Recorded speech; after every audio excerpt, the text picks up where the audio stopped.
2021년 우리 교회의 표현은 한 해의 목표는 New Identity, 새로운 정체성입니다. 그래서 2021년 한 해 동안 우리는 몰랐던 혹은 잃어버렸던 정체성에 대해서 우리가 회복해 갈 수 있는 그러한 한 해가 될 것입니다.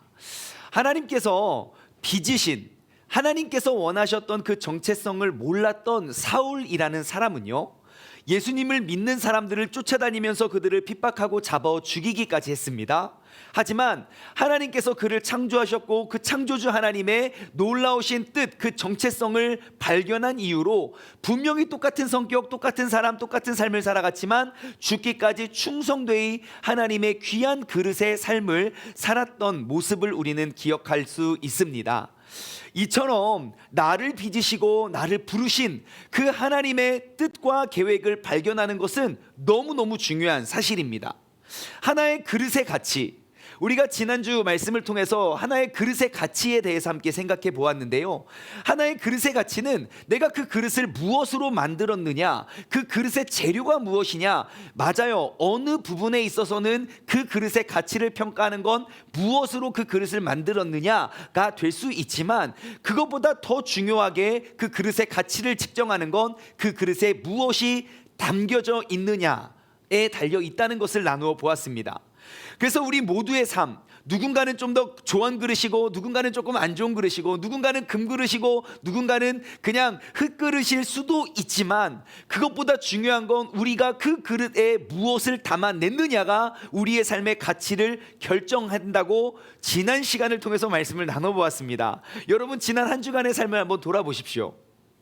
지난 한 주간의 삶, 우리의 삶에 가장 고귀하고 가장 소중하고 가장 중요한 바로 그 성령님의 능력과 성령님의 음성과 성령님의 행동을 우리의 삶의 그릇에 담아내는 복된 한 주 사셨지요? 원래 이 타이밍에 우레와 같은 함성의 아멘이 나와야 돼야 그 건강한 신앙, 살아있는 신앙인이라 말할 수 있겠죠?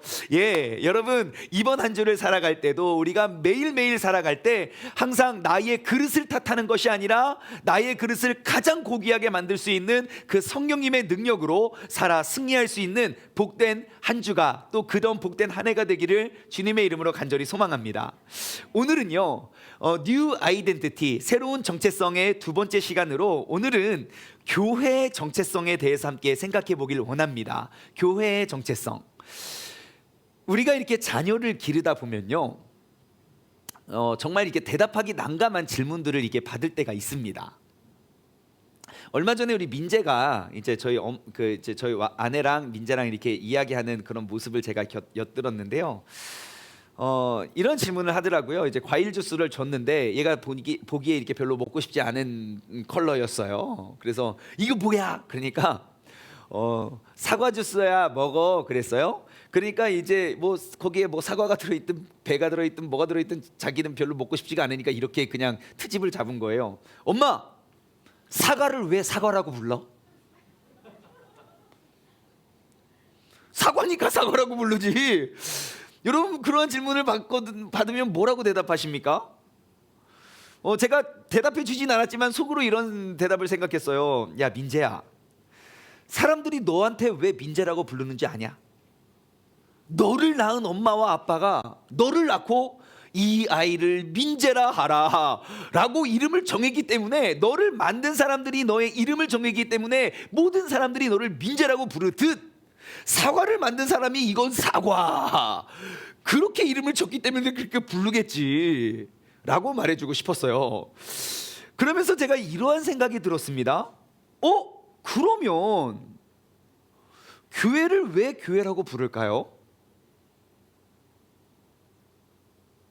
모든 것의 이름에는요, 그 물건 혹은 그 사물, 그 사람에 대한 정체성이 담겨져 있습니다.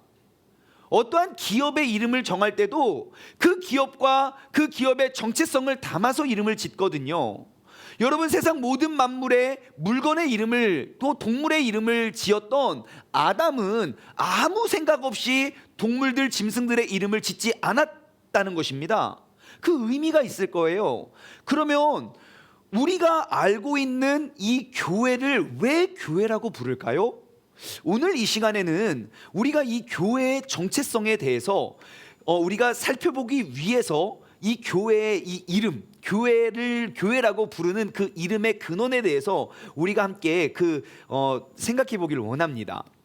여러분, 성경을 읽으실 때요, 성경을 읽으시면서 혹시 이 교회라는 단어를 여러분 이렇게 많이 쉽게 찾아볼 수 있지요? 뭐 아리송하시면 안 됩니다. 성경에 교회 많이 나와요. 자, 그러면 제가 한 가지 질문을 드릴게요. 여러분 혹시 복음서 마태, 마가, 누가, 요한복음, 예수님께서 태어나셔서 예수님께 사역하시고 예수님께 돌아가시는 그 부활과 승천까지의 모습을 기록한 그 복음서를 읽으실 때 교회라는 단어를 발견하셨습니까? 자, 여기서 질문을 교회, 회당 말고요. 교회라는 단어. 자, 복음서에서 교회라는 단어가 내가 정확히 몇 장 몇 절인지는 모르겠지만 내가 성경을 읽으면서 복음서에서 교회라는 단어를 발견했다. 아니면 이 다음에 다 들어야 돼요. 예? 긴가민가? 없어요? 오케이, 내리시고.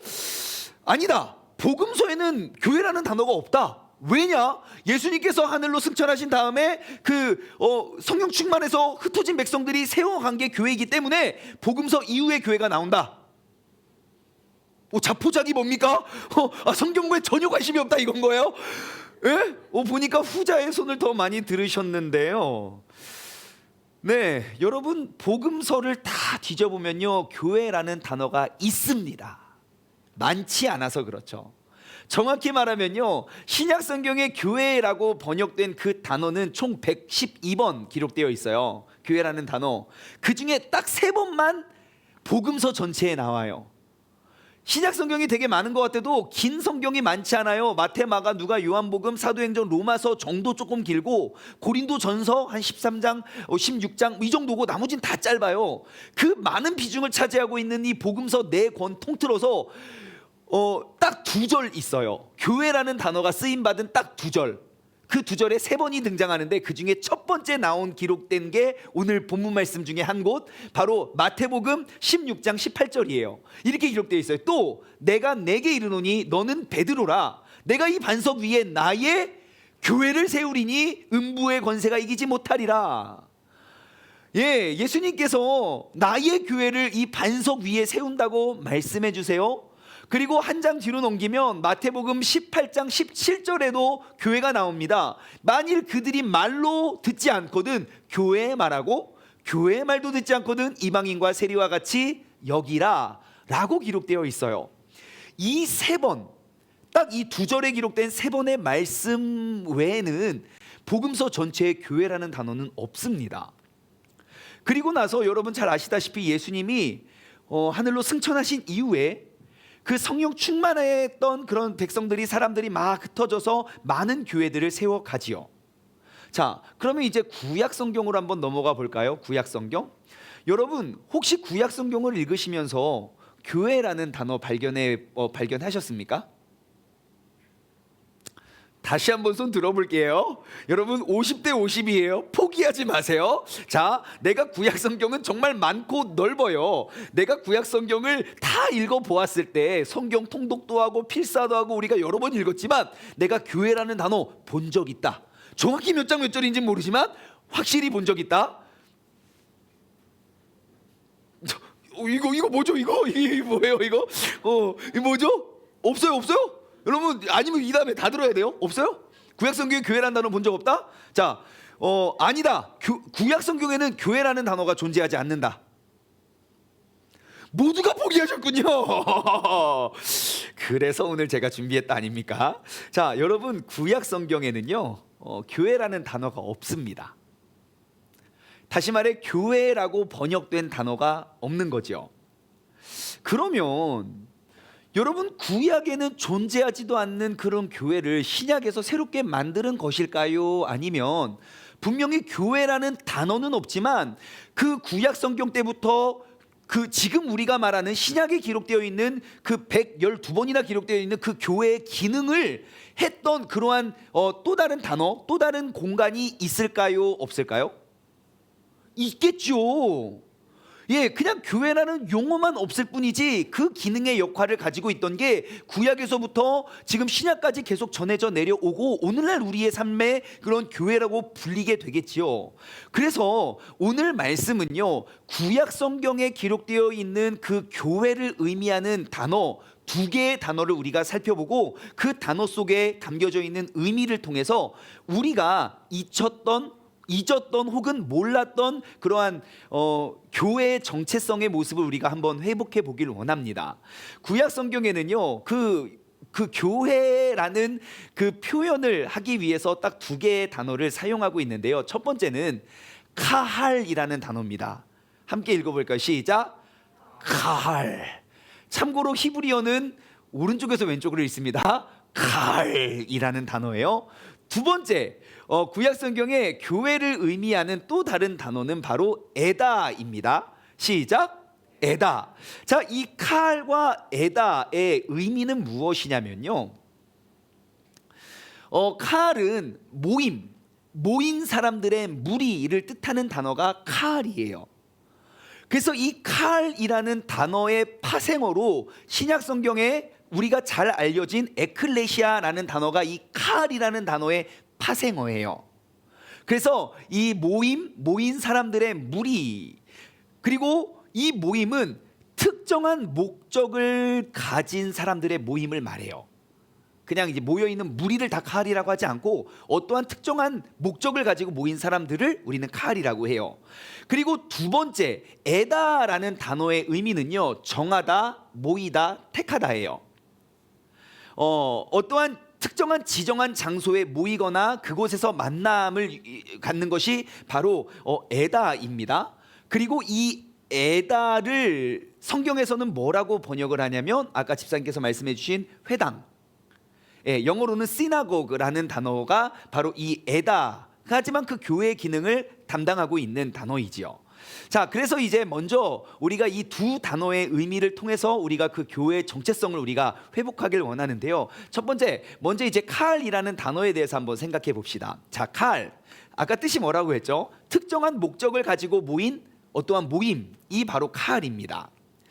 이 칼이라는 단어를 지금 현재 현존하는 모든 이제 그 구약 성경은 보통 대부분이 히브리어 그리고 아람어 뭐 이렇게 쓰여졌거든요. 근데 그것을 또 번역하고 사람들이 이제 옮겨졌고 그 필사본을 발견하게 되는데, 우리가 지금 수요 성경 공부를 통해서 신약의 역사를 공부하고 있잖아요. 그런데 그 구약 말라기서가 끝나고 바벨론 제국이 점령해서 예루살렘의 역사는 끝나고, 그 다음에 이제 예수 그리스도께서 이 땅에 오시는, 그가 기원전 430년부터 이제 기원 후 시대의 그 대략 400년간의 역사를 보면은 큰 제국이 4개의 제국이 있었어요. 그것은 다니엘의 환상을 통해서 봤던 동물들과 같아요. 첫 번째 바벨론 제국, 그 바벨론 제국을 무너뜨린 게 곰의 모습으로 나타난 헬라 제국, 헬라가 아니죠. 바사 제국, 그 바사는 다른 말로 페르시아예요. 페르시아 제국, 그 페르시아를 무너뜨린 게 그리스, 헬라 제국이에요. 헬라를 무너뜨린 게 로마 제국이에요. 그 로마 4개의 짐승이 끝나고 이제 4개의 짐승이 서고 너무너무 많은 핍박을 유대인들과 그리스도인들에게 핍박을 하니까 사람들은 알고 있었던 거예요. 아, 이제 4개의 짐승이 끝났으니까 이제 구원자 예수님이 오겠구나. 예, 그렇게 이제 진행이 되는데, 이 헬라 제국 때 정말 위대한 일을 합니다. 헬라 제국이 이제 통치할 때 그 구약 성경에서부터 전해져 내려오던 그 성경의 원본을 가지고, 야, 사람들을 모아, 많은 진짜 종교의 위대한 지도자들을 모아서 우리가 이것을 가장 올바른 성경의 번역을 한번 해보자 라고 해서 구약 성경을 그 헬라 시대에 가장 뛰어나고 훌륭한 지도자들을 모아놓고 70명을 모아놓고 그것을 번역을 해요. 헬라어로. 구약 성경을 헬라어로 번역을 해요. 그것을 우리는 70인 번역이라고 해요. 근데 현재 현존하는 모든 필사된 성경 번역본 중에 가장 권위 있는 70인역, 그 번역을 남겨놔요. 그 헬라 제국이. 자, 그래서 그 권위 있는 70인역의 번역본을 보면요, 이 카할이라는 단어가 70인역에는 에클레시아라는 단어를 번역을 한 거예요. 다시 말해 우리가 지금 교회라고 쓰는 단어는 헬라어 에클레시아를 교회라고 번역을 했거든요. 그래서 그 에클레시아라고 번역된 단어가 무려 100번이나 등장을 해요. 그리고 이제 신약 성경에서 교회를 가리키는 명칭이 바로 이 의미를 그대로 받아 따라온 게 에클레시아. 아마 많이 들어보셨을 거예요. 에클레시아. 이 단어는요, 두 개, 그러니까 이크라는 단어와 칼레오라는 두 단어의 합성어예요. 이크 칼레오, 이거 뭐 이제 문법에 의해서 조금 바뀌었지만 그 이크라는 단어는 어디로부터 혹은 밖으로라는 의미고요. 그리고 칼레오라는 단어는 부르다. 그러니까 어디로부터 불러내다. 밖으로 불러내다. 그래서 이크 칼레오 그 두 단어가 합쳐서 에클레시아라는 단어인데요. 이 단어의 의미는 무엇이겠습니까? 부르심을 입은 사람들. 이것이 오늘날 우리가 이야기하는 교회의 어원입니다. 다시 말해 여러분, 교회는 무엇입니까? 부르심을 입은 사람들. 부르심을 입은 사람들의 모임이 바로 교회입니다. 자, 그렇다면 부르심을 입었다는 건 무엇을 말합니까? 부른 사람이 있다는 거겠죠. 누군가가 부른 사람이 있으니까 우리가 부르심을 입어서 나아온 거겠죠. 여러분, 그러면 교회는 누가 누구를 부른 겁니까? 그거를 우리가 명확히 알면 되게 우리의 좀 가치관이 달라질 수가 있어요. 왜냐? 누가 불렀는지에 따라서 그 똑같은 말인데 말의 무게가 엄청 달라지거든요. 이렇게 한번 생각해 볼게요. 우리는 이제 군대 다 다녀오고 군대 잘 아니까 군대에서 뭐 예를 들어 장민재가 뭐 나중에 뭐 20년 후에 군대를 갔다 칩시다. 자, 20년이 아니네. 이제 10몇 년밖에 안 남았네. 11년 뒤에 군대를 갔다고 칩시다. 자, 그래서 이제 민재가 이제 상병이 됐어요. 자, 그래서 누가 이제 이등병이 와가지고 이야기합니다. 장민재 상병님, 장충만 병장님이 부르십니다. 그럼 뭐라고 할까요? 아, 또 왜? 뭐 심부름 시키려고 그 병장이 상병 부르는 거겠죠. 아, 왜? 라고 대답을 할 거예요. 똑같은 말이에요. 장민재 상병님, 소대장님께서 부르십니다. 왜? 왜? 이렇게 대답을 하겠죠. 장민재 상병님, 대대장님께서 부르십니다. 뭐? 날? 이라고 대답을 할 거예요. 장민재 상병님, 지금 사단장님께서 부르십니다. 뭐라고 할까요? 거짓말하고 있네. 야, 사단장님이 나를 왜 찾냐? 아마 그럴 거예요. 아니, 진짜입니다. 우리 지금 사단장님 오신다고 막 열심히 청소했잖아요. 라고 말할 수 있어요. 자, 여러분, 진짜 지금 우리가 지금 사단장님이 어떠한 분인지 여러분들이 지금 감을 못 잡고 계시는 것 같아서 제가 조금만 설명해 드리면요. 참고로 저는 군수사령부 예하부대에 있었어요. 군수사령부 예하부대.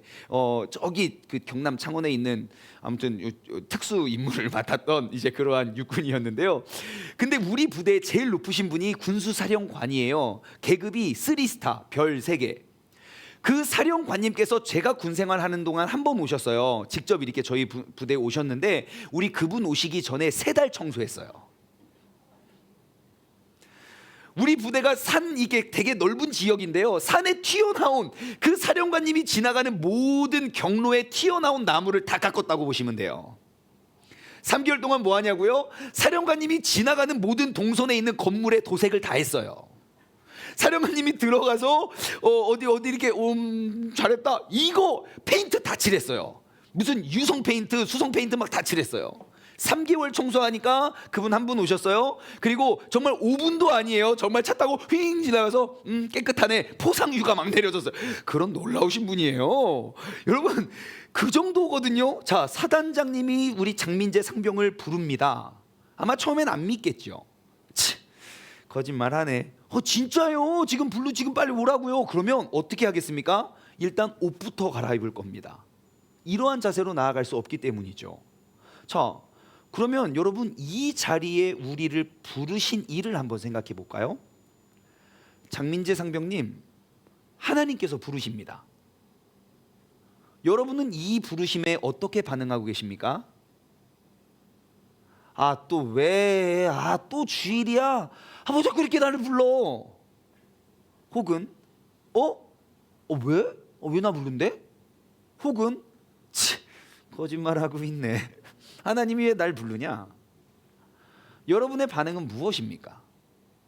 분명히 교회란 부르심을 입은 자들, 하나님이 택하여 부른 사람들의 모임이 바로 교회인데, 지금 하나님께서는 이 세상에 많고 많은 사람 중에 우리를 택하여 이 자리에 부르신 분은 바로 하나님인 건 분명한데, 여러분은 그 부르심에 어떻게 반응하고 계십니까?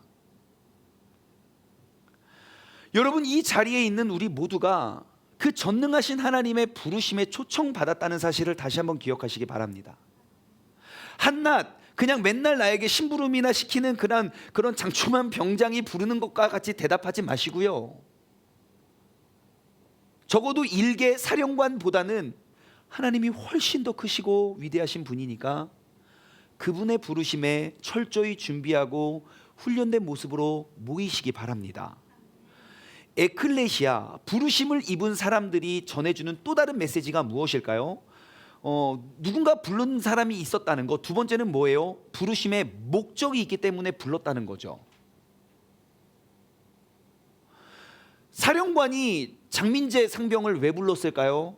와래, 예, 상병 장민재. 생각하니까 좀 재밌겠네요. 상병 장민, 빨리 갔으면 좋겠어요. 상병 장민재. 그러니까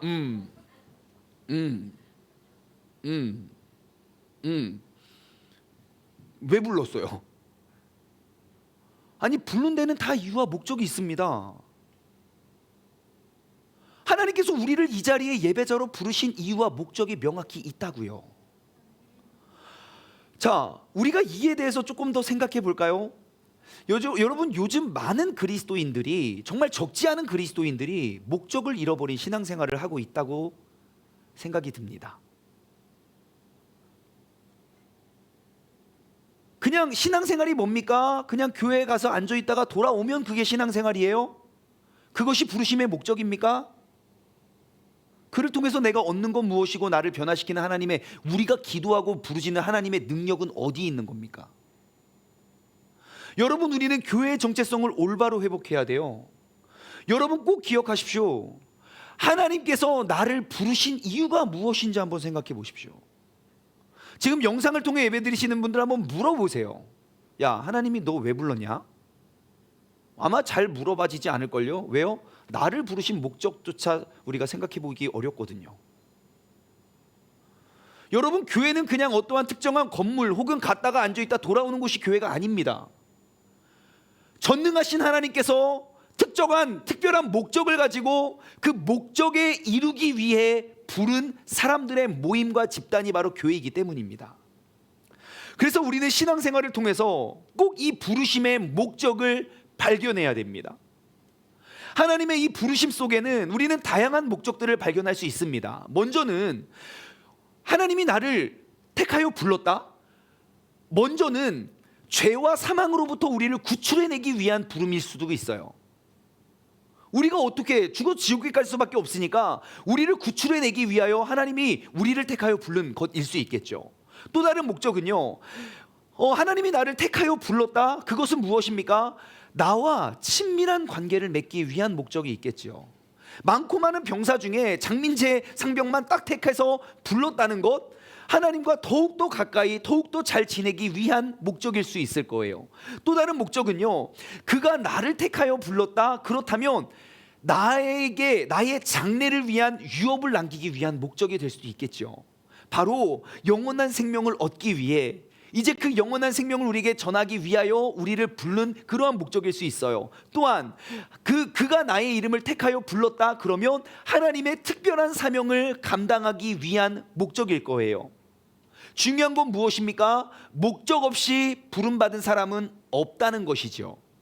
그렇다면 여러분들, 하나님이 나를 그리스도인으로 부르신 목적이 무엇입니까? 우리가 이 부르심의 사명을 발견하지 못하면 우리의 신앙생활의 연수를 아무리 오래 하더라도 우리는 진정한 교회를 세우거나 이루어낼 수가 없다는 사실을 기억하시기 바랍니다. 아직 나는 모르지만, 아직 내가 발견하지 못했지만 하나님이 특별한 사명으로 나를 택하여 불러 이 자리에, 이 예배 시간에 우리를 부르셨다면 여러분, 명확한 부르심의 이유가 있음을 기억하시기 바랍니다. 그리고 오늘 이 시간부터 우리가 올 한 해를 나아갈 때 내게 주신 하나님의 그 특별한 사명, 그 특별한 부르심을 우리가 발견하고 우리가 이루어갈 수 있는 믿음의 사람 되기를 소망합니다. 아마 지금 이 가운데 예배 드리시는 모든 분들은요, 하나님이 나를 택하여 부르신 그 목적을 발견하고 그 목적대로 귀하게 쓰임받는 분들이 계실 겁니다.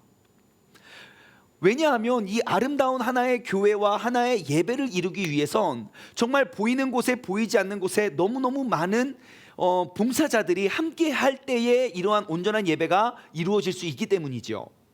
뭐 어떤 사람은 안내로, 어떤 사람은 청소로, 어떤 사람은 교사로, 뭐 찬양팀으로, 방송팀으로 다양한 목적들을 발견하고 그 부르심의 목적을 이루어가는 사람들입니다. 여러분, 지금 코로나 바이러스여서 우리가 지금 예배 아무나 와서 예배 드릴 수가 없어요. 근데 이 예배에 초청받은 사람들은 어떠한 사람들입니까? 그 예배를 준비하는 사명을 가진 사람들. 여러분, 그 사명이 얼마나 중요한지 아십니까? 이를테면 새벽 예배 나가기 되게 힘들어요. 근데 새벽 예배 대표 기도를 맡았다고 생각해 봅시다. 나가기 아주 쉽습니다. 전날부터 긴장하거든요. 그리고 준비하고요. 우리가 신앙생활이 왜 자꾸 어렵고 힘든지 아십니까? 그 목적과 사명을 잃어버렸기 때문입니다. 여러분, 반대로 나의 부르심의 목적을 아직도 발견하지 못한 사람이 있습니다. 근데 본인도 알아요. 이게 건강한 신앙생활이 아니라는 것 느껴요. 왜냐하면 성령님이 속에서 계속 이야기하거든요. 예? 예, 계속 느껴요. 뭔가. 그래서 뭔가를 해야 될 것 같은데, 뭔가를 하고는 싶은데 어디서부터 손을 대야 되고 뭐를 해야 될지. 그래서 용기 내서 한 번 왔다가 또 상처받고 떠나면 역시 나는 그냥 조용히 교회만 왔다 갔다 하면 돼. 아니요. 여러분, 세상의 모든 것들 속에 우리가 속고 있는 거예요. 내가 무엇을 어떻게 해야 될지 아직 모르시는 분들 계실 것 같아서 제가 여러분, 하나님께서 부르심의 목적을 발견할 수 있는 좋은 방법을 오늘 소개해 드릴게요. 여러분, 모든 사람들에게는 타고난 재능이 있습니다. 그리고 우리는 태어난 다음에 돈을 주고 우리는 그 재능을 개발하는 데 씁니다. 그래서 수업을 듣는 것도 그렇고 여러 가지 배우는 것도 다 우리가 돈을 들여서 그 재능을 개발하는 데 써요. 그럼 질문, 그 재능을 준 사람에게 여러분 무엇을 얼마를 지불하셨습니까? 재능을 개발하는 대가로 우리는 십만 원, 수백만 원, 수천만 원, 수억을 우리는 들여서 그 재능을 개발하는 데 쓴다면 그 재능을 부여받은 것에 대해서 여러분 무엇을 누구에게 얼만큼 지불하셨습니까? 아무것도 지불하지 않았는데 감사할 줄도 몰라요. 여러분, 우리 모두에게는 엄청난 재능이 잠재되어 있어요. 그렇다면 내게 재능을 주신 그분께, 그 창조주에게 우리가 그 재능을 그분을 위해서 써야 되는 건 너무 당연한 원리이지요. 그래서 우리는 봉사의 자리에 나와야 됩니다. 내게 재능 주신 그분께 갚아야죠. 하나님이 내게 재능을 주셨다면 이 재능, 그냥 이 육신의 삶을 너 좀 더 편안한 집, 너 조금 더 좋은 옷 입고 살으라고 그 목적으로 우리에게 주신 건 목적 중에 일부예요. 그 영원한 생명을 책임지시는 하나님을 위해 우리가 사용해야죠. 그래서 하나님께서는요, 정말 놀랍게도 모든 사람들에게 정말 다양한 재능을 허락해 주셨어요.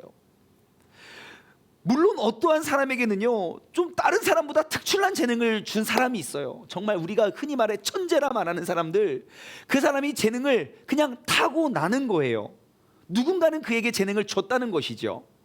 그래서 막 우리가 재능을 발견하면 발견할수록 아무튼 우리가 꼭 여태까지 드리지 못했던 하나님에게, 나에게 재능을 주신 그분께 우리가 올려드려야 합당해요. 근데 오늘날의 교회를 보면요, 그 재능의 대가를 따져요. 교회 안에서도 사례를 해야만 봉사를 해요. 물론 우리 교회는 아닙니다. 줄 돈도 없고 그냥 합니다. 예, 하지만 요즘 진짜 한국 교회 전반적으로 보십시오. 하나님이 내게 이 특출난 재능을 주신 건 모든 다 전부가 하나님의 은혜인데 우리는 그 대가를 따져요. 내게 사례를 하지 않으면 봉사를 하지 않아요. 왜요? 사례를 하는 곳에 가면 되니까요. 근데 그 봉사자들도 쉽지 않아요. 왜냐? 내가 밖에서 세상에서 노래를 부르면 예를 들어 한 곡에 뭐 100만 원을 받는다고 칩시다. 근데 교회에서 100만 원씩 주고 막 그 노래를 잘하는 사람 쓸 리가 없잖아요. 그러니까 예를 들어 10만 원을 준다고 칩시다. 그러면 나는 10만 원을 받고 100만 원어치 열심히 해야 되는데 나의 우선순위는 항상 100만 원짜리에 있는 거예요. 그게 익숙해지니까 이제 하나님께 온전히 드리고 하나님께 되갚 나에게 재능을 주신 분께 올려드리는 기준을 잃어버려요. 이러한 작은 교회를 말하는 게 아니라 큰 교회들을 돌아보시면 많은 사람들이 모이고 더욱더 좋은 퀄리티를 생각하는 곳을 보면 그 교회의 본질을 잃어버린 모습을 우리는 많이 발견하게 돼요. 혹은 많은 사람들은요, 내 재능이 뭔지 모르거나 내가 생각하기에 너무 작은 재능이라고 생각해서 선뜻 우리가 나서기가 어려워요. 나 이것도 저 사람이 나보다 더 잘하고 이거 저 사람이 나보다 더 잘하고 나 진짜 하나님 나한테 재능 준 게 뭐예요? 뭔가 하고 싶지만 할 걸 진짜 못 찾아서 못 하시는 분들 계실 거예요. 그래서 제가 가장 좋은 방법을 가르쳐 드리겠습니다. 내가 재능이 아직 뭔지 몰라요. 그러면 여러분 가장 좋은 방법 뭔지 아십니까? 나의 재능, 교회에서 나에게 맡겨주신 그 사명, 내게 맡겨진 사명이 뭔지 모르겠거들랑 여러분 꼭 이렇게 하십시오. 다 해보세요. 그럼 반드시 발견하게 될 겁니다. 아니 내게 무엇이 주어진지 모르니까 발견할 때까지 다 해봐야 되는 게 정상 아닙니까? 그래서 그 속에서 나의 재능을 발견하고 그거를 기쁘게 헌신하면 되잖아요. 근데 우리는 재능이 없다고 생각하면 아무것도 안 해요. 여러분 내 안에 아직 그 재능을 발견하지 못한 것뿐이에요. 내게 많은 재능을 주신 그 하나님 앞에서는 핑계댈 수가 없어요. 내 안에 그 잠재되어 있는 그 달란트를 그냥 묻어두고 주인 올 때까지 기다리면 책망받아요. 이 악하고 게으른 종아, 저 밖에 가서 정말 슬피 울며 일을 가는 그러한 날들이 반드시 온다니까요. 여러분 모든 걸 다 해보십시오. 그럼 반드시 나의 재능을 발견하게 될 겁니다. 우리 교회에서 봉사하는 사람들 보세요. 다들 막 전문가 같고 멋있고 막 그러죠. 근데요, 다들 이게 뭐 타고난 재능이 뭐 있을 수도 있겠지만 아니에요. 처음에 이 사람들 다 보면요, 정말 작은 용기, 내가 과연 이거 해서 되겠어? 라는 작은 용기에서부터 시작된 사람들임을 알 수 있어요. 대표적으로 우리 그 한비 씨 있잖아요. 베이스 기타를 치는 한비 씨. 한비 씨가요, 왜 베이스를 배우게 되는지 아십니까? 한비 씨는 베이스 기타를 배워야겠다는 생각이 전혀 없었어요. 근데 교회를 자주 오는 거예요. 자신의 의지 0, 엄마의 의지 100. 나 진짜 교회 가고 싶지 않은데 안 갈 수 없어서 100% 엄마에게 끌려오는데 이 엄마의 열정이 대단한 거죠. 그래가지고 수요 예배도 오고 금요 예배도 오고 주일 예배도 오고 정설 예배도 오고 막 여기저기 교회가 너무 많은데 그냥 멍하니 앉아 있는 거예요. 그래서 심심해 보여서 권면을 했어요. 야, 한비사, 지금 드럼 치는 사람이 있고 피아노 치는 사람이 있는데 너 베이스 기타 한번 쳐볼래? 그래서 시작했어요. 지금 얼마나 잘해요. 아마 지금 우리 교회 새 신자는 한비 씨 베이스 치는 거 보고 와, 아마 그럴걸요. 근데 난 알고 있지요. 제가 만약에 일렉을 권유했으면 일렉을 쳤을 거예요 아마. 그런데 하다 보니까 나의 재능을 발견한 거예요. 진짜 잘해요. 정말 깜짝깜짝 놀랄 정도로. 근데 그 한비 씨의 재능이 베이스에만 있지 않았다는 걸 후에 발견했습니다. 드럼도 제법 되게 잘 쳐요. 그러한 재능이 나에게 있는지 어떻게 알았습니까? 해보면서 발견하게 된 거예요. 여러분 항상 그 부르심의 목적을 발견해 가시기 바랍니다.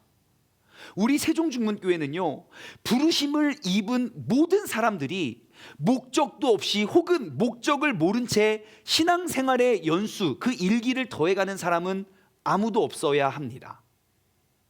우리 모두가 부르심의 목적을 발견하고 쓰임받는 성도가 되기를 주님의 이름으로 소망합니다. 그래서 여러분 우리 교회 항상 그 입구에 마련되어 있는 봉사신청서 막 종류별로 장르별로 만들어놨어요. 여러분 그거 우리 교회 인테리어 아닙니다. 여러분들 끊임없이 나를 발견하고 내가 이거 해보다가 이거 아닌 것 같아. 그럼 저거 해보세요. 저거 하다 아닌 것 같아. 요거 해보시고. 반드시 있다니까요. 여러분, 나도 몰랐던 내 안에 하나님께서 선물로 주신 그 귀한 재능을 발견해낼 수 있는 그런 복된 예배자가 되시길 소망합니다. 2021년 우리가 그 교회의 정체성을 회복하면서 나를 부르신 그 하나님의 목적을 발견해서 하나님께 귀히 쓰임 받을 수 있는 여러분 모두가 되기를 소망합니다. 자, 아까 예배를 구성하는 칼이라는 단어와 두 번째 어떠한 단어가 있었죠? 그렇죠, 날로날로 새롭죠?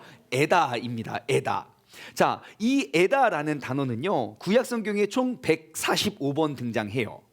그리고 그 70인 역에서는요, 이 에다라는 단어를 회당이라는 단어로 번역을 했어요. 그래서 그 회당이라는 단어가 127번이 기록되어 있는데요, 그 70인 역 안에는 그 에다라는 단어가 가장 먼저 등장한 곳이 바로 우리가 함께 읽어보았던 출애굽기 12장 3절 말씀입니다. 그 에다라는 단어의 의미가 무엇이냐면 여호와의 회중, 이스라엘의 온 회중, 그 무리를 뜻하는 게 에다예요. 그래서 여러분, 이스라엘의 이 온 회중, 이스라엘의 무리가 어디로부터 출발을 합니까? 바로 아브라함에서부터 시작을 해요. 아브라함, 이스라엘이라는 나라는요, 아브라함이 믿음의 조상이 되지요. 예, 그래서 그 아브라함이라는 사람, 그 불임의 아내를 맞아서 잘 살지만 자녀를 낳을 수 없는, 근데 그 아브라함이라는 사람을 하나님이 딱 택해서 그에게 아무것도 나에게 주어진 것 없을 때 하나님은 꿈을 꾸게 하세요. 야, 하늘의 별을 봐라, 그보다 많은 민족을 너를 통해 줄게.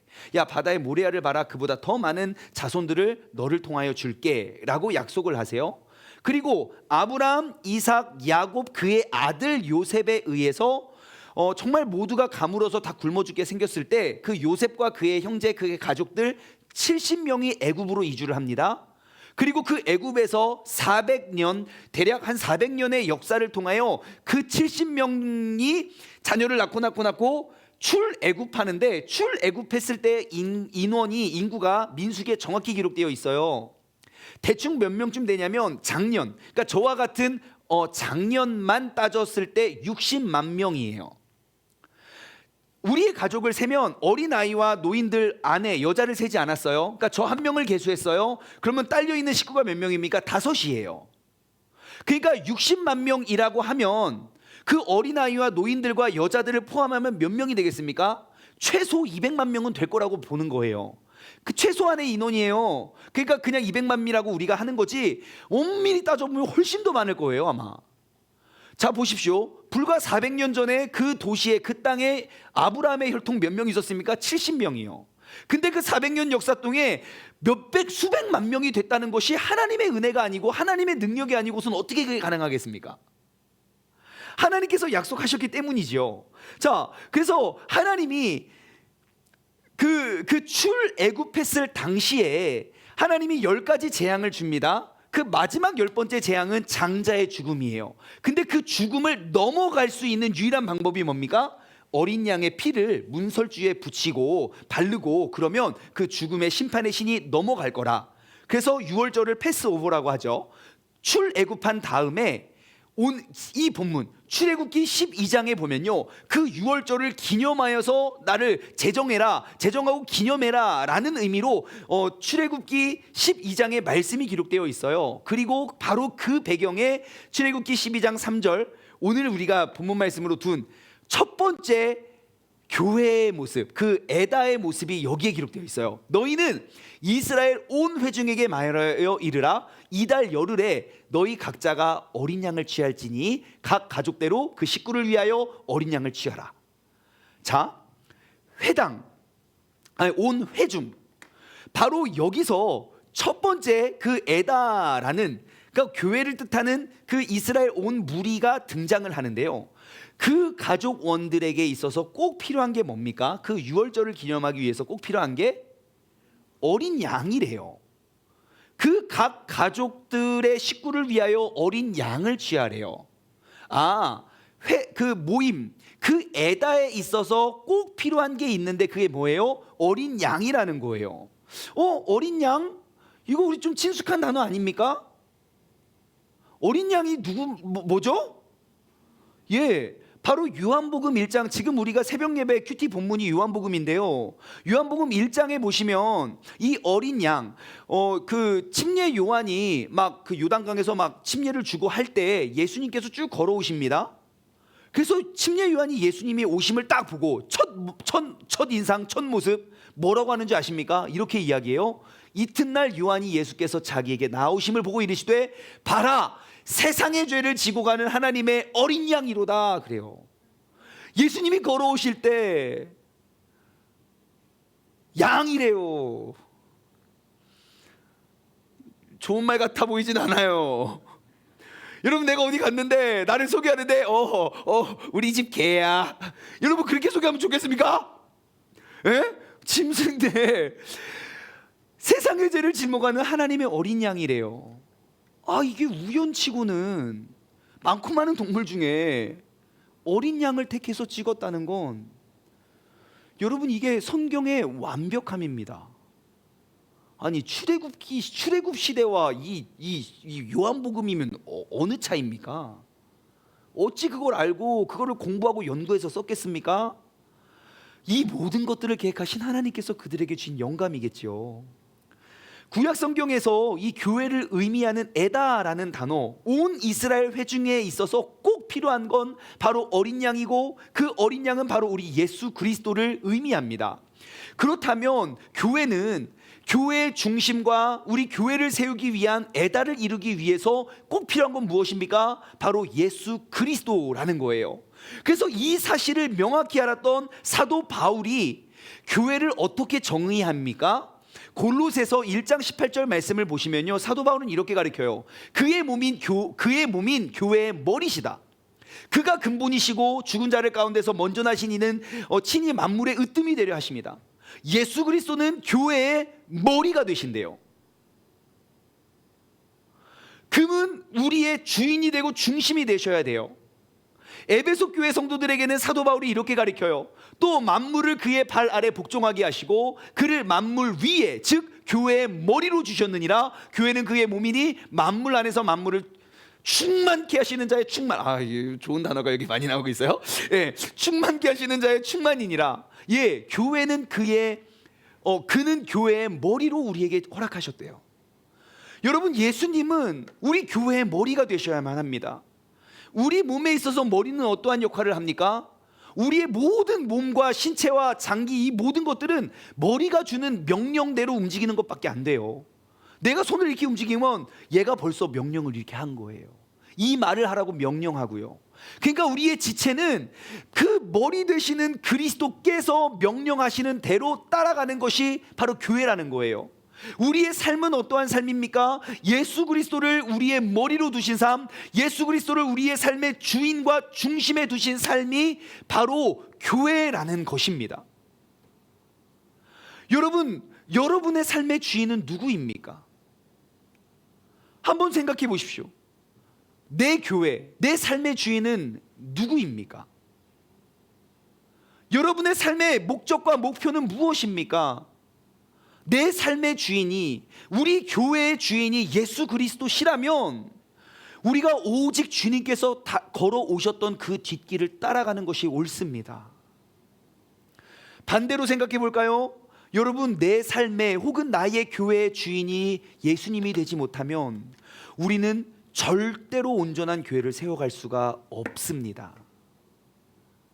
아무리 교회에 많은 사람들이 모여도, 아무리 교회의 역사의 연수가 오래돼도 우리는 온전한 교회를 세워갈 수가 없어요. 우리가 그리스도인이 된다는 것은 무엇입니까? 내 삶의 주인이 나로부터 그리스도에게까지 옮겨지는 것, 변화되는 것이 그리스도인의 출발점이잖아요. 반대로 생각해 볼까요? 그러면 예수님께서 주인 되시는 삶, 예수님께서 주인 되시는 그 공동체는 어떻게 될까요? 우리가 신앙도 없고 배경도 없고 아무것도 아는 것 없지만 예수님께서 주인 되시는 그러한 공동체, 교회가 어떻게 되는지 아십니까? 바로 데살로니가 교회가 너무너무 좋은 샘플이 돼요. 여러분, 데살로니가 교회는요, 사도 바울이 2차 세계 선교 여행을 다닐 때 그 데살로니가 지역에서 교회를 만듭니다. 교회를 세우고요, 교회를 개척하고 창립하고, 물론 이렇게 크고 멋진 거 아니에요. 사람들 몇 명 모여서 신앙생활을 시작해요. 그리고 3주 만에 떠나요.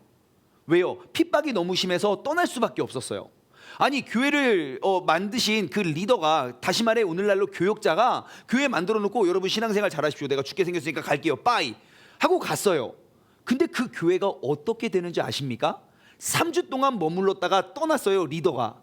근데 그 교회의 모습에 대해서 데살로니가 전서는 이렇게 기록되어 있어요. 말씀 한번 띄워주실래요? 데살로니가 전서, 자, 1장 2절부터 7절까지인데 우리가 함께 한번 살펴봅시다. 우리가 너희 모두로 말미암아 항상 하나님께 감사하며 기도할 때에, 자, 그러니까 우리는 누구예요? 사도 바울과 그 이제 가족들이에요. 그 이제 선교팀들. 우리가 너희 그 데살로니가 교회, 그 교회 사람들로 말미암아 항상 감사한대요. 감사하면서 기도한대요. 이유가 뭡니까? 너희의 믿음의 역사와 사랑의 수고와 우리 주 예수 그리스도에 대한 소망의 인내를 우리 하나님 아버지 앞에서 끊임없이 기억했기 때문입니다. 다시 앞으로 돌아가 주세요. 3절. 자, 보십시오. 그들 가운데는 리더가 없었어요. 쫓아다니면서 성경 공부하라고 쫓아다니지 않았어요. 하지만 그 데살로니가 성도들은 예수 그리스도가 머리가 되신 거예요. 그러니 리더가 없었음에도 불구하고 그 교회 사람들은 믿음의 역사와 사랑의 수고와 우리 주 예수 그리스도에 대한 소망의 인내를 하나님 앞에 끊임없이 보여주고 전파했다는 것입니다. 이게 교회라는 거예요. 쫓아다니면서 봉사하라고 성경 읽으라고 여러분, 절대 온전한 교회가 될 수는 없습니다. 내가 교회의 정체성을 회복하기를 원한다면 내가 주님 앞에 발벗고 나와야 돼요. 4절이에요. 하나님의 사랑하심을 받은 형제들아, 너희를 택하심을 내가 안다. 봐요, 택하여 부르심을 알죠. 자, 5절. 이는 우리 복음이 너희에게 말로만 이른 것이 아니라 또한 능력과 성령과 큰 확신으로 된 것이다. 제가 지난주에 말씀드렸잖아요. 나의 그릇을 탓하지 말고 나의 그릇이 어떠하든지 가장 귀중한 거 담으면 그게 더 좋은 가치가 된다고요. 그 가장 좋은 그 진리는 우리의 성령님 진리의 영이라고 이야기했잖아요. 그래서 지금 데살로니가 교회도 마찬가지예요. 다시 5절 말씀 띄워주세요. 또한 능력과 성령의 큰 확신으로 이 모든 것이 이루어진 것이다. 우리가 너희 가운데서 너희를 위하여 어떠한 사람이 된 것은 너희가 아는 바와 같은데, 또 너희는 많은 환난 가운데 성령의 기쁨의 말씀을 받아. 그 성령님의 능력이면 모든 환경을 초월한 그 기쁨이 자리 잡힌다니까요. 여러분, 우리의 교회가 그러한 모습이 되길 원합니다. 오직 예수님께서 주인 되시고 우리의 머리 되시오, 그분의 성령의 귀한 능력으로 말미암아 환경과 상황을 탓하는 것이 아니라 그 가운데 우리에게 허락하시는 그 참 기쁨을 누리는 사람.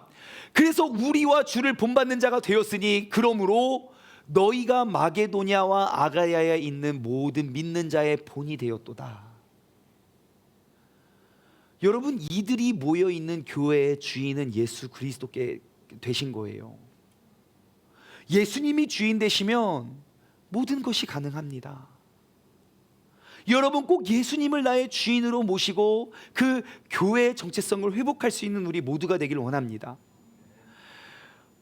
두 단어를 꼭 기억하십시오. 이 칼과 에다, 구약 성경이 이야기하고 있는 그 교회라는 단어의 기원이 되는 일들입니다.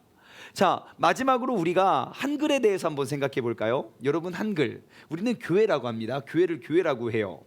왜 교회라고 합니까? 몰라요. 그냥 교회라고 하니까 교회라고. 성경의 번역을 교회라고 했어요. 그래서 보니까 이 교회 이렇게 한문을 우리가 번역을 했거든요. 이게 무슨 교회 무슨 회자입니까? 교회 교자에 뭐 회의 이런 거 아닙니다. 뭐예요? 가르칠 교회 모일 회예요. 그러니까 가르치기 위해 모인 곳, 혹은 배우기 위해 모인 곳, 그러니까 가르침과 배움이 있는 모임이 바로 교회가 되겠지요. 자, 교회는요, 가르침과 배움이 있는 모임입니다. 자, 그러면 우리의 관심이 어디에 집중되어야 됩니까? 무엇을 가르치고 무엇을 배우느냐가 이제 그 교회의 정체성을 만들어 줄 거예요. 여러분, 교회는 무엇을 가르치고 무엇을 배우는 곳이 교회가 되어야 할까요? 예, 하나님의 말씀이겠죠. 예, 하나님의 말씀을 가르치고 배우는 곳이 바로 교회가 되겠죠. 아까 그 칼과 에다를 한번 생각해 보세요. 모여 있는 특수한 인물을 가지고 모여 있는 그 사람들이 예수님이 중심이 되는 그러한 모임이 바로 교회잖아요. 자, 그렇다면 교회는 바로 하나님의 말씀을 가르치고 배우는 곳이 되어야 합니다. 그래서 우리는 온전한 교회의 정체성을 회복하기 위하여 우리가 피해갈 수 없는 중요한 사실은 바로 하나님의 말씀을 알아야 된다는 거예요. 여러분, 이 하나님의 말씀을 가르치고 배우는 곳이 교회가 되어야 한다면 이 말씀이 떠나서는 우리는 어떠한 교회도 온전히 세울 수 없게 됩니다. 여러분, 한국 교회가 왜 위기를 맞은지 아십니까? 정부에서 교회에 집합하지 말라고 해서 위기를 맞았다고 생각하세요? 아니요, 절대 그렇지 않습니다. 우리는 이 가르침과 배움의 장소를 잃어버렸기 때문이에요. 하나님의 말씀을 제대로 알고 연구하고 묵상하고 나누는 곳이 이 건물밖에 없기 때문이에요. 절대 그렇지 않습니다. 우리 모두가 그 말씀과 그 사명을 감당하기 위해 부름받은 사람이 된다면 이 건물이 아니면 어떻습니까? 하나님의 말씀을 배우고 가르치는 곳이 교회라면 그 모든 곳이 교회가 될 수 있겠죠. 하지만 지난날 한국 교회를 한번 돌아보십시오. 이 교회의 본질을 잃어버렸어요. 여러분, 요즘은 아니에요. 좀 얼마 전에 성경책 한번 보십시오. 모든 성경책들 다 보면요, 겉은 막 진짜 막 너덜너덜합니다. 그래서 예배 드리려고 성경책을 딱 펴면 속은 막 진짜 반짝반짝해요. 완전 깨끗해요. 왜요? 들고만 다녀가지고. 예? 그리고 그 들고 다니는 것도 귀찮아가지고 자동차 뒤에 이게 놔요. 색깔 다 바래고 열어보면 깨끗해요. 그 우리의 현실 아닙니까? 요즘은 그거 더 야 학생들, 성경책, 내 성경책을 내가 돈 주고 산 적 있다. 심각해요. 성경책 사지도 않아요. 왜? 뭐다로 사? 여기 안에 다 들어있는데. 낭비라고 생각을 해요. 하나님의 말씀을 잃어감이 교회의 정체성인데, 그 하나님의 말씀을 가르치고 배우는 모임이 교회가 되어야 되는데 그 말씀이 떠나버렸는데 어떻게 교회가 건강히 설 수 있겠습니까? 우리는 이 정체성을 회복해야 돼요. 하나님의 말씀을 읽는 것이 옵션이고 선택이 아니에요. 그건 우리 모두가 이 교회를 세우기 위한 필수 조건임을 여러분 기억하시기 바랍니다. 교회는 항상 하나님의 말씀을 가르치고 듣고 배우는 곳이 되어야 돼요. 가만히 생각해 보세요. 우리에게 신앙을 가르쳐 주신 우리의 부모님들, 우리 할머니 할아버지를 보세요. 그들의 성경책은 겉이 진짜 너덜너덜해요. 그리고 속도 진짜 너덜너덜했었어요. 정말 막 구겨지고 눈물 자국 있고 막 빨간색 성광펜 다치라고 아니면 파란색 다치라고 볼펜으로 찍고, 왜 이렇게 할머니 성경책이 더러워? 여러분, 그들은 그렇게 교회를 세워갔어요. 그렇게 우리에게 신앙을 전수해 주었어요. 그러면 우리는 어떻게 신앙을 전수해 주시겠습니까? 교회는 재밌는 곳이야? 교회 가면 잘생긴 오빠들 막 베이스 기타 쳐? 교회 가면 여러분 절대 안 됩니다. 교회는 무조건 무너집니다. 우리가 그 정체성을 온전히 회복해 가길 원합니다. 한번 반대로 생각해 보십시오. 예수님, 그 성경에 대해서 가르치고 배우는 모임이 바로 교회라면 여러분, 가장 작은 교회의 공동체는 어디겠습니까? 가정입니다. 가정에서 가장 많은 걸 가르치고 가장 많은 걸 배우거든요. 사실 신앙교육은 어디서부터 이루어져야 됩니까? 바로 가정입니다. 교회는 가르침과 배움이 모임이라면 교회는 어떠한 건물이 되어서는 안 됩니다. 그래서 여러분, 한 아이가 태어나서 자라나는데 가장 많은 배움과 가르침을 받는 곳이 어디예요? 가정이에요. 그래서 여러분 꼭 기억하십시오. 우리의 신앙생활의 교육은 반드시 가정에서부터 이루어져야 됩니다.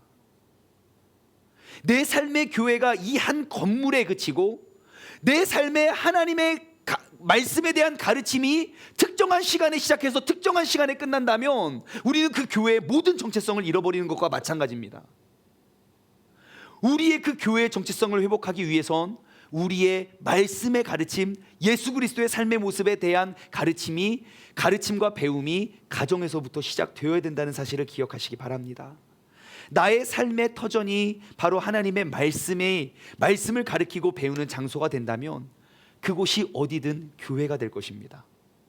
그리고 하나님께서 이 시대에 왜 이러한 어려움을 우리에게 허락하신지 아시겠습니까? 우리가 잃어버렸던 그 정체성을 회복하기 위해서, 우리가 무너졌던 말씀에 대한 열정과 그 말씀에 대한 무지함을 우리가 인식하고 깨닫고 올바른 교회를 다시 세워가라고요. 가르칠 교 모일회, 이 교회의 올바른 정체성을 회복해 갈 수 있는 여러분 모두가 되시길 바랍니다. 제가 이 단어를 막 공부하면서 우리 이웃 나라들은 바로 교회를 뭐라고 하는가? 여러분, 그 일본, 우리 옆에 있는 일본, 우리 그 동쪽에 있는 친구, 교회를 뭐라고 하는지 아십니까? 일본어로? 네? 교会. 우리는 교회, 교会. 그 왼쪽에 있는, 서쪽에 있는 친구, 중국은 교회를 뭐라고 하는지 아십니까? 짜회. 그래요. 짜회. 잘 보세요. 짜회, 교회, 교会. 뭔가 비슷해요. 맞잖아요. 짜회, 교회, 교会. 뭔가 좀 어감이 다르지만 분명히 다른 나라 언어인데 교회를 말하는 단어가 되게 비슷해요. 왜 그런가 봤더니 우리 이 지역에 있는 나라의 그 뭐 일본이든 중국이든 한국이든 그 교회를 의미하는 그 단어가 똑같아요. 그 중국말을 쓰거든요. 한 문을. 자, 중요한 건 무엇입니까? 나라가 달라도 돼요. 언어가 달라도 돼요. 문화가 달라도 돼요. 하지만 교회를 세워가는 그 정체성은 다 똑같다는 거예요. 우리가 바로 이 교회의 정체성을 회복해 가길 소망합니다. 오늘 이 시간 하나님의 부르심을 입은 사람으로서 그 부르심의 사명을 감당하는 사람이 되고, 우리의 부르심의 소명 안에 오직 예수 그리스도께서 주인 되심을 우리가 기억하고, 그 주님의 명령, 그 주님을 우리의 머리에 두고 그분이 말씀하시고 가르치시는 그런 모든 가르침을 우리가 잘 받고, 가장 작은 교회의 단위인 가정에서부터 우리가 이 진리의 말씀을 항상 가르치고 배울 수 있는 그러한 온전한 교회를 함께 세워갈 수 있는 우리 모두가 되기를 주님의 이름으로 소망합니다. 적용 질문을 드립니다. 여러분, 나는 우리 교회에 무엇으로 부름받은 사람입니까? 나는 이 교회에 무엇으로 부름받은 사람입니까? 나는 어떠한 사명을, 어떠한 역할을 감당하고 주님 앞에 나오고 계십니까? 나는 이 교회를 세워가기 위해서 나는 어떠한 헌신과 준비를 가지고 주님 앞에 나오십니까? 여러분, 꼭 봉사의 자리를 찾으십시오. 내가 뭘 할지 모르겠거든 뭐든지 한번 해보십시오. 그러면 그 속에서 내가 지금껏 알지 못했던 그런 귀한 소중한 재능들을 발견하게 될 것이에요. 여러분, 그 교회의 정체성을 세우기 위해 나의 부르심의 소명을 세우시기 바랍니다. 두 번째, 현재 나의 삶의 주인은 누구입니까? 나의 소중한 시간을 쓰는, 가져가는, 나의 소중한 돈을 가져가는 그 내 삶의 주인은 무엇입니까? 여러분, 주님 앞에서 내 삶의 주인이 주님이라 말씀하실 수 있겠습니까? 내 삶의 머리가 예수 그리스도가 되지 않는 한 우리는 이러한 신앙생활 100년, 1000년에도 우리는 절대로 교회를 회복할 수 없습니다. 나의 삶의 주인을 오직 예수 그리스도로 다시 한번 회복하시기 바랍니다. 마지막으로 세 번째, 내 가정의 교회를 어떻게 세워가기로 여러분 다짐하시겠습니까?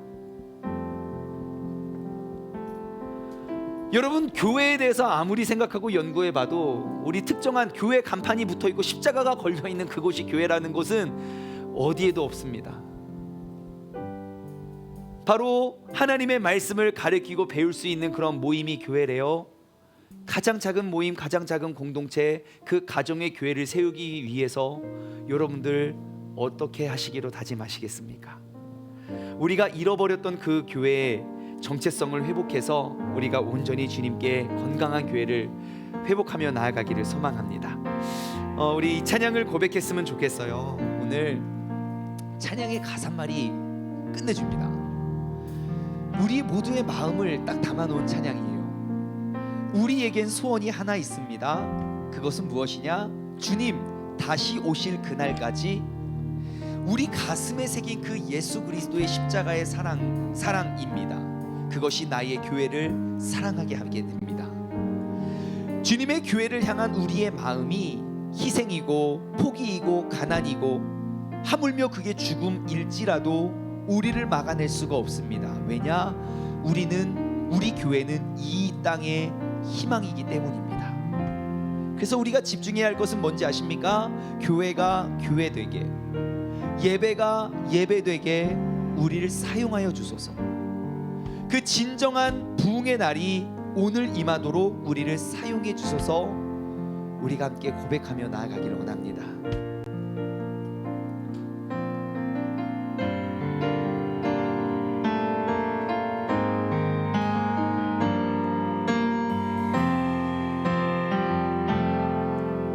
우리에게 소원이 하나 있네. 주님 다시 오실 그날까지 우리 가슴에 새긴 주의 십자가 사랑 나의 교회를 사랑케 하네. 주의 교회를 향한 우리 마음 희생과 포기와 가난과 고난 하물며 죽음조차 우릴 막을 수 없네. 우리 교회는 이 땅의 희망. 교회를 교회되게 예배 예배되게 우릴 사용하소서. 진정한 부흥의 날 오늘 임하도록 우릴 사용하소. 교회를 교회되게 교회를 교회되게 예배 예배되게 우릴 사용하소서. 진정한 부흥의 날 오늘 임하도록 우릴 사용하소서. 성령 안에 예배하겠습니다. 성령 안에 예배하리라. 자유의 마음으로 사랑으로 사역하리라. 교회는 생명이니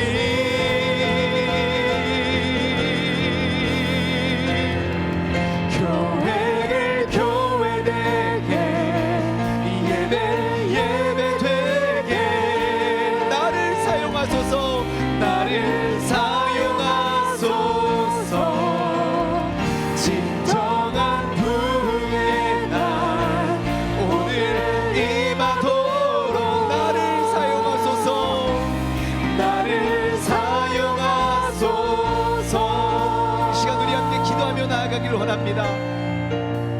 교회를 교회내고 예배를 예배답게 회복하기 위하여 주님께서 그 특별한 임무와 사명을 감당하기 위하여 우리를 이 자리에, 나를 이 자리에 세우고 부르셨음을 기억하시기 바랍니다.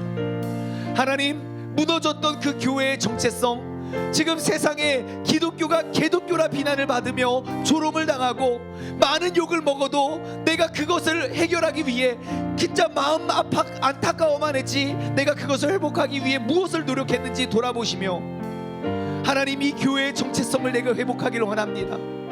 주님께서 내 삶의 주인으로 모시고 내가 그 특별한 부르심의 사명을 감당하시고 사명감을 가지고 주님의 교회를 세워가기를 원한다고 우리가 다 같이 주님의 이름 한번 부르시고 합심하여 기도하겠습니다. 주여, 하나님 아버지 감사합니다. 내가 교회를 교회되게, 나의 예배를 예배되게 아버지 주님께서 우리를 사용하여 주시고 인도하여 주시옵소서.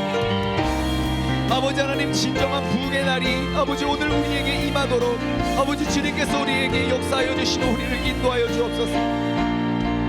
주님께서 기뻐하시는 온전한 예배를 우리가 올려드리길 원하고, 아버지 주님께서 뜻하시고 계획하신 그런 모든 것들을 우리가 아버지 누리며 나아가기를 간절히 바라오니, 아버지 주님께서 우리가 잃어버렸던 그 교회에 대한 정체성을 우리가 오늘 이 시간 회복하여 나를 부르신 아버지 그 부르신 이에 부름받은 사람으로서 주님께서 내게 맡겨주신 귀한 사명을 가지고, 사명감을 가지고 그 교회를 세워가게 하여 주옵소서. 또한 아버지 내가 그 교회의 정체성을 회복하기 위하여 아버지 나의 머리 되시는, 우리의 머리 되시는 예수 그리스도의 은혜로 말미암아 우리의 삶의 주인으로 모시고 그 주님께서 명령하고 가르치시는 아버지 그러한 믿음의 사람들 되게 하여 주옵소서. 아버지 또한 아버지 내가 하나님의 말씀을 가르치고 배우는 곳이 바로 교회입니다.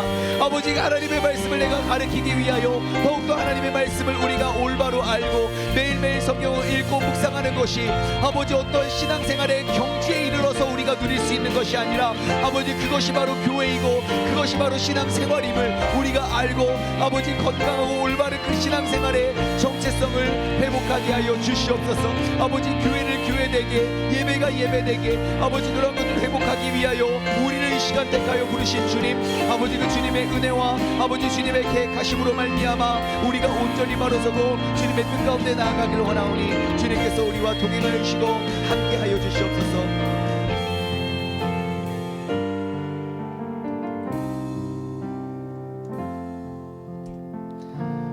대한민국 기독교 역사에 오늘날과 같이 오늘날만큼 그 교회의 잃어버렸던 정체성을 회복하기에 좋은 때가 없습니다. 주님께서 부르신 그곳에서 나의 예배를 아직도 회복하지 못하셨다면 여러분 장차 다가올 그 재앙과 심판을 우리는 피할 방법이 없습니다. 주님께서 우리에게 진정한 교회의 의미, 그 교회의 정체성을 회복하기 위하여 허락해 주신 이 기회, 이 때를 우리가 온전히 회복해 나아가길 소망합니다. 여러분 교회는 건물이 아닙니다. 주님께서 택하여 부르심을 입은 사람들의 모임. 여러분 신앙생활을 지금과 같이 해서는 안 됩니다. 주님께서 나를 택하셔서 나에게 허락하신 그런 귀한 사명을 붙잡고 우리가 충성되이 나아가는 것이 바로 신앙생활이고 교회이고, 그 가르침과 이끄심은 나의 머리 되시는 예수 그리스도를 내 삶의 주인으로 모시고 내가 온전히 따르는 것이 교회이고, 내가 신앙생활을 어느 정도 한 이후에 성경을 한번 읽어볼까, 말씀을 한번 묵상해 볼까, 암송해 볼까, 그런 것들은 신앙생활의 성장된 이후에 우리가 접할 수 있는 그러한 모습이 아닙니다. 주님이 나의 주인이 되시는 순간 내 삶이 온전한 거룩한 교회의 그 성전이 되기 위해서 우리가 마땅히 해야 될 일입니다. 하나님 아버지, 이 코로나의 위협 속에 우리는 그 교회의 정체성을 회복하길 원합니다. 내가 지금껏 잘못 알았기 때문에 잘못해왔던 나의 잘못된 신앙생활을 이제 다 청산하고 오늘부터 내가 교회가 교회되고 예배가 예배되기 회복하기 위하여 쓰임받는 도구로 쓰임받게 하여 주옵소서. 지금껏 내가 놓쳤고 지금껏 내가 잘못해왔던 길을 내가 또다시 2021년에도 걸어가지 않기 위하여 그 교회의 정체성을 온전히 회복하길 원합니다.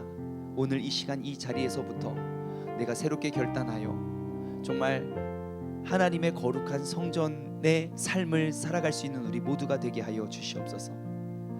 이제는 우리 주 예수 그리스도의 은혜와 아버지 하나님의 무한하신 사랑하심과 성령님의 교통하심이 교회의 정체성을 회복하여 예수 그리스도를 내 삶의 머리로 모시고 또한 하나님께서 부르신 그 사명을 가지고 하나님 말씀을 더욱더 온전히 가르치고 배우길 소망하는 사랑하는 우리 세종 중문 가족들 머리 위에, 그리고 이 영상을 통해 예배드리는 모든 사람들 머리 위에 이제로부터 영원토록 함께 하시길 간절히 축원하옵나이다.